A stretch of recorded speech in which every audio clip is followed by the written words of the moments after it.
up, positive people? You got Dana here, and I am outside of my place of employment. I haven't done a car vlog in a while, right? So I'm in the car and I had a cup of tea and I just wanted to rap to y'all real quick. It seems like that's all I do now. So it's been has it been over a month that we've been living in the new place? Yeah, it's been over a month. The 16th made a month, and it's been good. Like, it's been really good. The pros, obviously, I'm like way happier, totally, you know, just at peace with my living situation. I can cook when I want to. Like, yo, you know, I mean, you know, I've lived alone before, don't get me wrong, but like getting this place out here, you know, in Seattle was like a huge accomplishment for me. And, you know, the burden of like having a roommate was like weighing on my heart heavy. And then like this weekend, you know, my mom came over, we made curry. Like, this is what I was looking forward to. I was looking forward to chefing it up in my own home. You know what I'm saying? Like, I made my lunch. You know what I'm saying? I've been making my lunch, but like, I don't know. This past weekend has been, well, for me anyway, has been the culmination of all the things that I kind of wanted my life to be at this point, at 27. You know what I'm saying? With my kid, I wanted us to have our own space and have a place where she can run around and be loud and be annoying. And I wanted a place where I could chef it up and it's not glamorous and we don't have living room furniture yet. But I'm like, I'm so souped right now. Like, nobody can snuff out my sunshine. Like, you know, my job stresses me out a lot because I just deal with like really abrasive personalities sometimes, really needy people, sometimes really draining people. But being able to like go home and have that as my refuge, like, you know what I'm saying? Like, before it was like I would leave one job to start another, like having to just coop myself up in the room that I was renting. And I don't have to do that now. Like that has just made everything so much easier, you know? That, and like I've been able to focus more on like the other things that I'm interested in. A big goal that I've got for myself is learning the code. And I know that's probably like super corny, like there's so many people getting into coding, but I've always wanted to learn. I know basic, you know, I know basic a little bit. Like, I can code a calculator, nothing crazy, but like that's been something that I've wanted to do. Obviously, like singing is another thing that I've wanted to do. I've just got to get up the nerve to start posting videos online. Obviously I wouldn't post them on this channel, but I haven't even like opened up a channel to where I could like post covers and stuff like that. And I really want to, like, just to explore that option. I mean, Marley's happy. Right now we're kind of trying to figure out if she's going to stay in the school district she's in now, or if I'm going to move her to a different school district. It's a conversation that's kind of been in motion for a while, but with us being so close to the end of the school year, it's kind of like she might as well finish where she is now. Like, that's not going to change.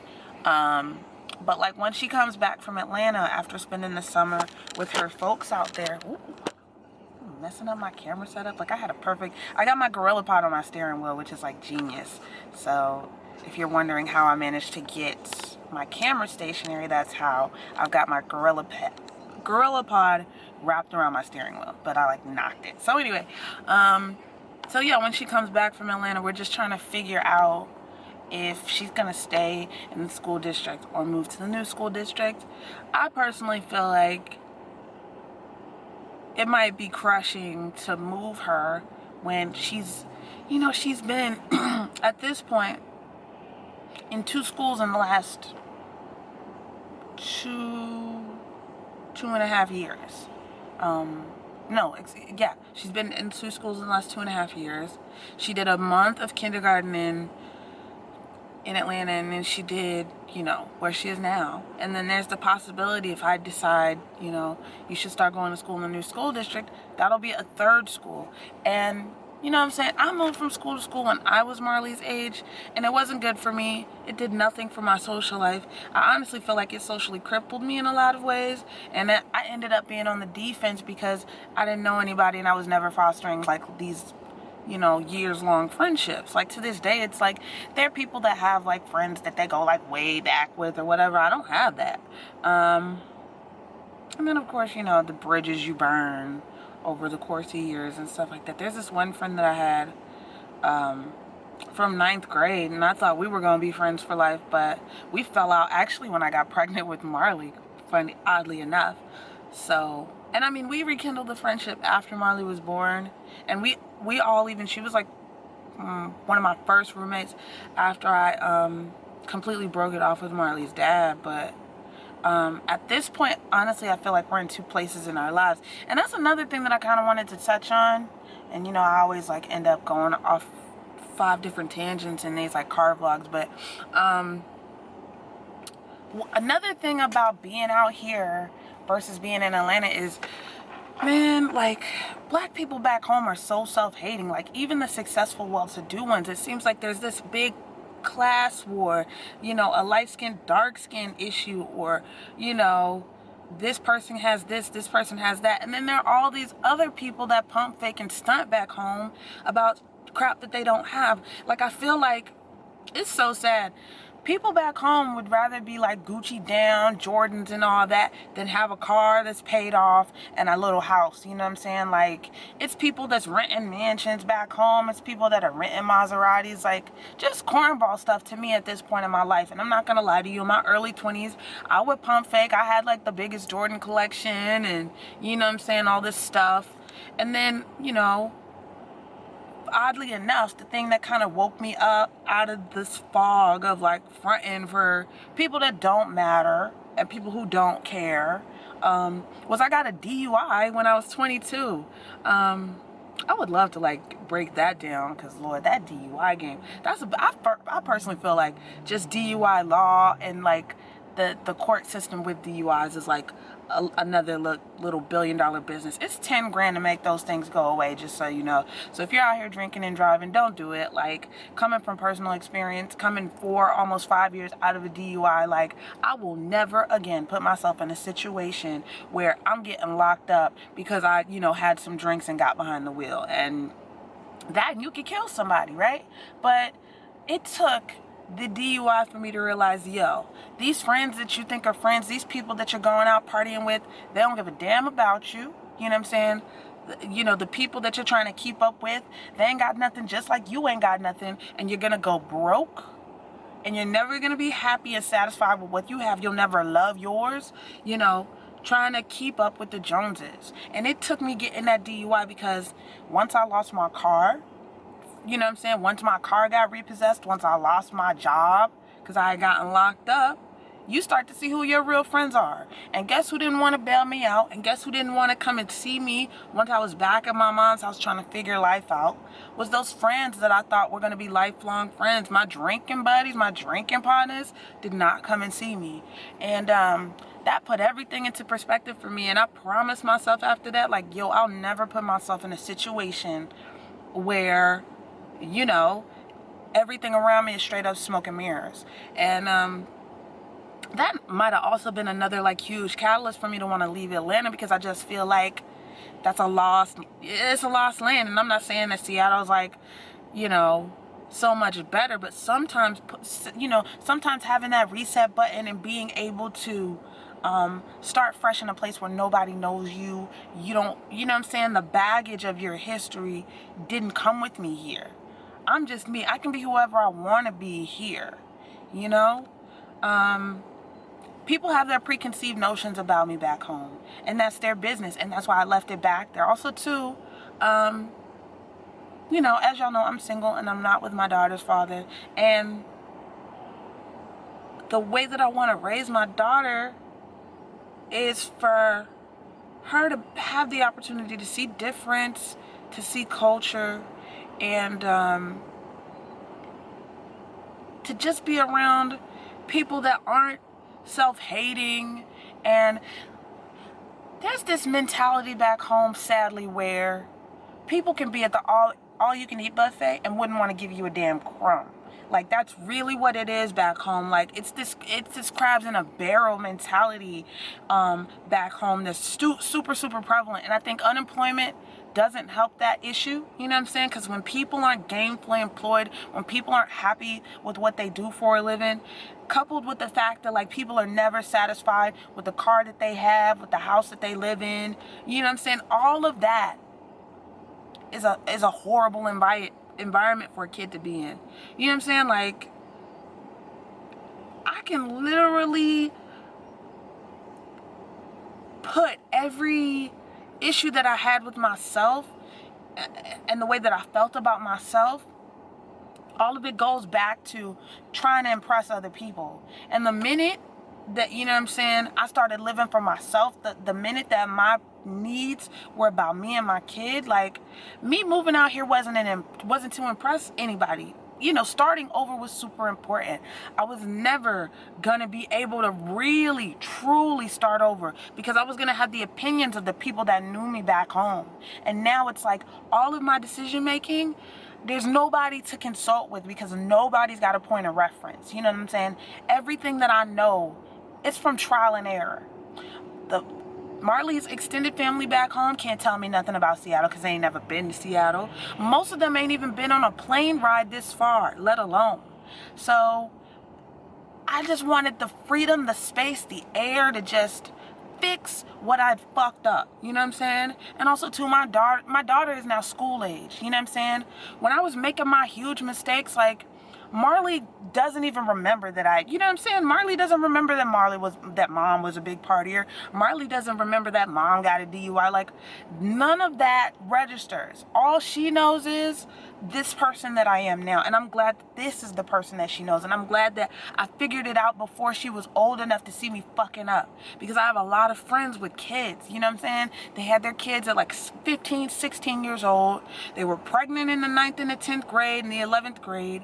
And their kids, once kindergarten came around, they were down at the food stamp office, or they were down, you know what I'm saying, they were down at public assistance.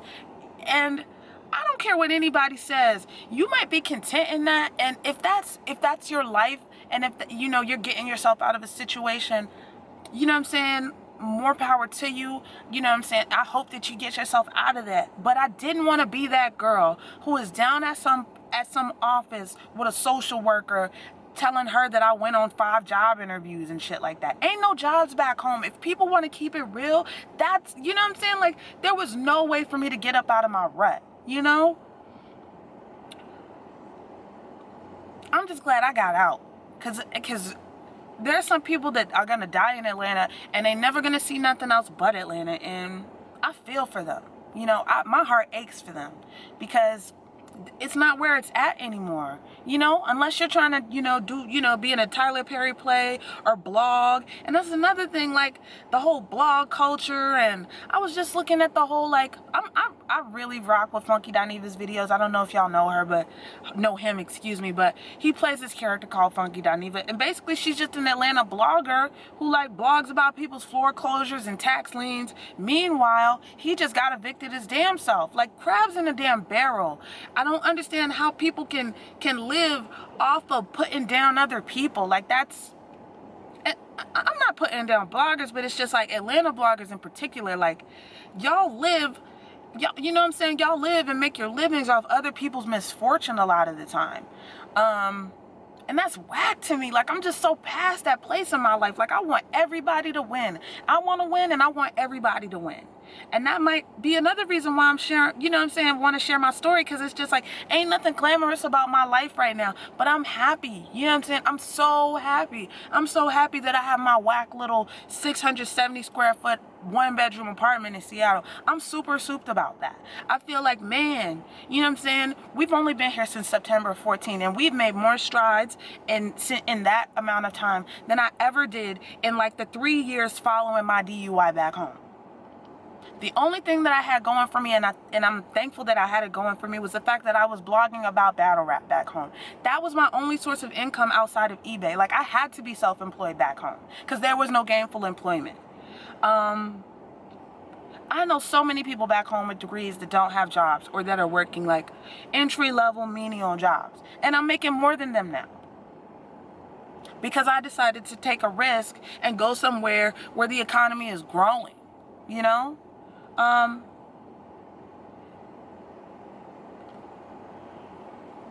I want more for us. You know what I'm saying? I want more for Marley. You know what I'm saying? I want more for her. I want her to be oblivious to that life, because the person that I am today, deep down in me, there's still probably some of that self-hate. I mean, shoot, I'm throwing this wig on every day to come to work, you know? And I don't I don't need to wear this wig, but shit, I'm wearing it, so who knows what, you know? That might be rooted in self-hate. It probably is, you know? Up to now, you know, I still am insecure about my skin. I'm still insecure about my teeth. I'm still insecure about a lot of things. I'm insecure about my weight right now.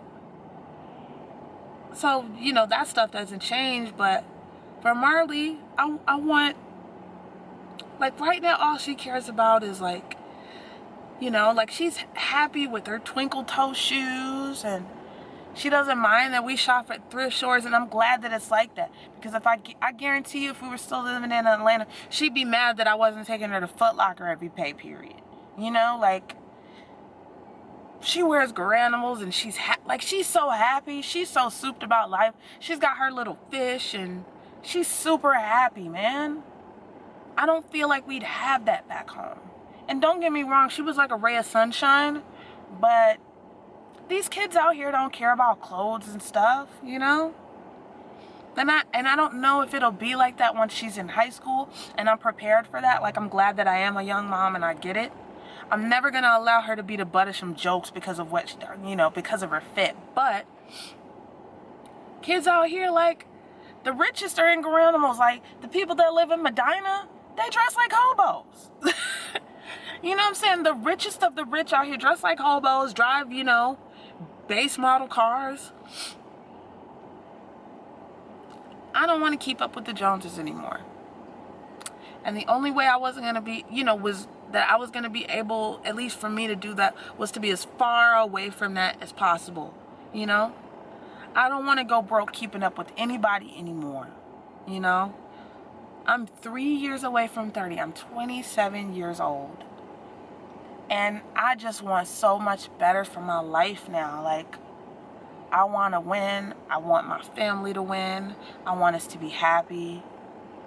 And we are. And I wake up every day just, like, excited about life, because I know that my life finally is just now beginning. And the prospect of that, like, I felt so stuck in my own prison back in Atlanta. Like, I felt so stuck. And I mean, don't get me wrong, I've dealt with, like, bouts of depression since I've been here. And I don't know if that had more to do with my living situation and just, I don't know. It stemmed from a lot of things, obviously, and feeling hopeless, but I'm just so excited about what life has in store for us, man. It's good. It's up from here, you know what I mean? Like, I'm managing my money better. Like, I have savings, you know what I mean? I've got savings, you know? I've got my, you know what I'm saying? Like, I'm looking forward to refinancing my car in September. Like, I'm fixing my credit. Like, me as a person, I'm getting better as a person, you know? I'm finally bossing up, and I'm excited about that, you know? I'm so happy. And I don't have a man in my life dictating my moves, you know what I mean? I don't have anybody in my ear, you know? It's just me. I am the master of my own destiny, and I'm so thrilled about that. And I hope for anybody watching, do not let life pass you by. Don't waste 3 years like I did. Seattle's been on my heart since the DUI. Because I said to myself, well, I can always come out here with no car and figure it out, you know? Because you don't necessarily need a car to live here. And be clear, my first 6 months here, I didn't have a car, and we were content, and I was 15 pounds lighter too, to boot. So I can vouch for the fact that you don't need a car. It'll be inconvenient, you'll be wet, But get some rain boots and a nice rain jacket and you'll figure it out. And I'm not saying that it has to be Seattle. For some people it's Texas. For some people it's New York. Sometimes you just need to reset. And resetting has, you know what I'm saying, just the possibilities are endless, man. That was on my heart this morning. I'm going into work in 27 minutes, and whether I have a good day or a bad day, it's gonna be a good day. I've already decided that it's gonna be a good day. So, yeah, man. That's my rant for the morning. I hope for anybody watching that didn't come off just super extra, but that was on my heart to tell y'all. So, yeah, man. I'm gonna finish up my tea. You know what I'm saying? I'm looking forward to eating my curry. I have an orange and a banana to eat for breakfast. And I am super soups on life. Super souped. And for anybody who feels stuck, you know what I'm saying, who made a mistake, you know, do not let that mistake be the reason why you can't reset. It took me 3 years to get out of my rut and figure it out. 3 years. I hope, you know what I'm saying, like from 22 to 25, I just wasted time. I wasted a lot of time. Don't be like me, man. 3 years, I could have been happy. You know what I'm saying? Like I could have, who knows? Who knows? And I'm not saying that tomorrow will be great. Like I said, I could lose my job today. I could get, you know what I'm saying? Like things could happen. But I think now I'm better equipped because I've matured to, I'm better equipped to handle whatever comes. So I'm going to finish this video up. I just now realized I've been like talking for 22 minutes. I apologize if this is long-winded, but yeah. Till later, positive people. Peace.